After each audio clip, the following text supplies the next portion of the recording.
Pourquoi ton ventre gonfle malgré que tu fasses attention à ce que tu manges sainement, que tu as peut-être éliminé des aliments type gluten, lactose, etc.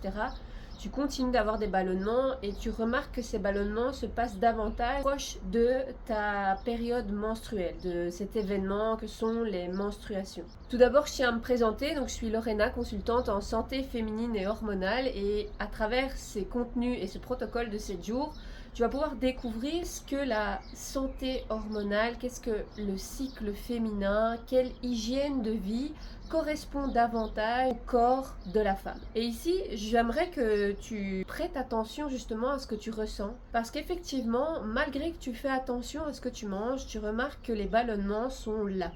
Et c'est là où on constate que ce n'est pas forcément dans l'assiette et que ce n'est pas forcément ce que tu manges qui va impacter ton système digestif. Tes intestins, c'est un peu comme ton deuxième cerveau et surtout, c'est celui qui va être le plus réceptif à un taux de stress, à un taux inflammatoire, cortisol élevé. Le cortisol étant l'hormone qui va te permettre de passer à l'action. C'est un peu lui qui décide s'il met de l'énergie à un endroit ou à un autre. C'est pour ça que dans un état où le stress est élevé, eh bien les intestins vont fonctionner beaucoup plus lentement. Tu as vu, c'est un organe qui prend énormément de place. La digestion, c'est un système qui demande beaucoup d'énergie et c'est un système qui fonctionne que quand il est en sécurité, quand il sent qu'il a l'espace pour digérer. C'est pour ça qu'on digère surtout la nuit. Et dans ce cas où tu ressens de la dérégulation par rapport à ta digestion, où tu ressens ces ballonnements, c'est parce que les aliments vont rester un peu trop longtemps dans cet intestin, ce qui va créer de la macération et donc une production de gaz. Et ces gaz, eh bien, vont en plus, comme ce sont des toxines, impacter l'état de tes intestins et la porosité de tes intestins. Donc ça va en plus les affaiblir et malheureusement les rendre poreux, comme on dit, et peut-être que tu as déjà entendu parler de ça. Ça va aussi déstabiliser tout le microbiote, donc toutes ces bactéries saines de tes organes et là de ton intestin. Et c'est là où tous les déséquilibres vont commencer à intervenir et ça va en plus impacter, et c'est pas pour rien, quelque part c'est pour t'envoyer les bons messages, pour que tu puisses comprendre le corps, que tu puisses comprendre ses signaux et ses symptômes. C'est là où les intestins sont producteurs de la sérotonine. C'est l'hormone de la sérénité. Sérotonine, sérénité, et je refais une petite parenthèse par rapport au cortisol. Le cortisol, c'est-à-dire que le corps a isolé. C'est là où je te disais, le cortisol, c'est vraiment lui qui va dire « Ah ben là, on envoie l'énergie, là, on ne l'envoie pas, et on va mettre toute l'énergie là-dessus. » Et s'il repère un danger, justement, s'il ne se sent pas en sécurité, il va mettre toute l'énergie pour gérer une zone de danger avant même de digérer ou de faire des processus beaucoup plus longs et beaucoup plus lents. Donc tu comprends à travers ça que ce que tu vis là, tes ballonnements, cette digestion plutôt lente et l'impact que ça va avoir sur l'état de tes intestins, eh bien impactera également ton bien-être, ta santé mentale, parce que le corps veut te communiquer que quelque chose ne va pas, et donc c'est par cette chimie intérieure que tu vas pouvoir comprendre les messages de ton corps. Et c'est là où, avec une baisse de la sérotonine, de la production de sérotonine, parce qu'il y a un stress quelque part qui ne permet pas à ta digestion de faire son processus normal, eh bien la sérotonine va diminuer, ta sérénité diminue également.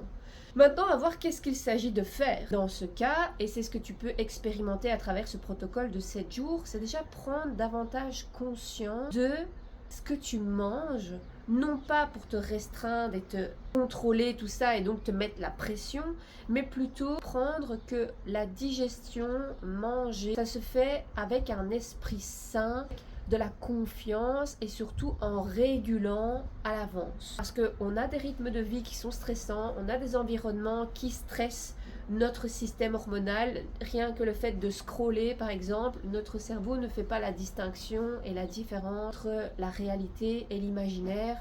On revient là-dessus dans les prochaines vidéos que tu vas pouvoir voir ici à travers ce protocole de 7 jours. Donc, il y a énormément de stress dans nos quotidiens aujourd'hui, et manger, eh bien c'est un moment qui se fait dans le calme pour déjà préparer ta digestion, ralentir aussi la vitesse à laquelle tu manges pour que ce soit vraiment perçu par ton organisme, par tout ton corps comme un moment d'abondance, un moment où justement il n'y a pas de mode survie parce qu'on a de la nourriture en suffisance, on mange avec conscience, donc le processus de digestion va pouvoir se mettre en place. Peu importe ce que tu manges, tu vas pouvoir apprécier à présent le fait de ralentir cet instant, de manger avec beaucoup plus de confiance et de conscience, sans te mettre la pression par rapport à je dois manger ci, non, il faut que je fasse attention à ça, etc. Vraiment relaxer tout ce moment-là de manger, ça va te permettre d'être dans un mood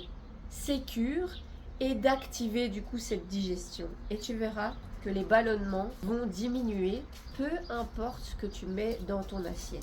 Et c'est pour ça justement que aujourd'hui, tu as beau faire attention à ce que tu manges, tu as beau éliminer certains aliments, les ballonnements vont revenir. Par rapport à ton cycle, une chose que tu dois savoir, et ça aussi on va l'explorer un peu plus tard, c'est qu'une fois que l'ovulation a eu lieu, c'est d'office une période un peu plus stressante pour le corps parce que pour lui, il est en train de procréer et donc il a des choses à mettre en place. Et en plus de ça, tu vis une dérégulation et une instabilité au niveau de la progestérone, qui est l'hormone de la phase lutéale, qui va dépendre de la qualité de ton ovulation.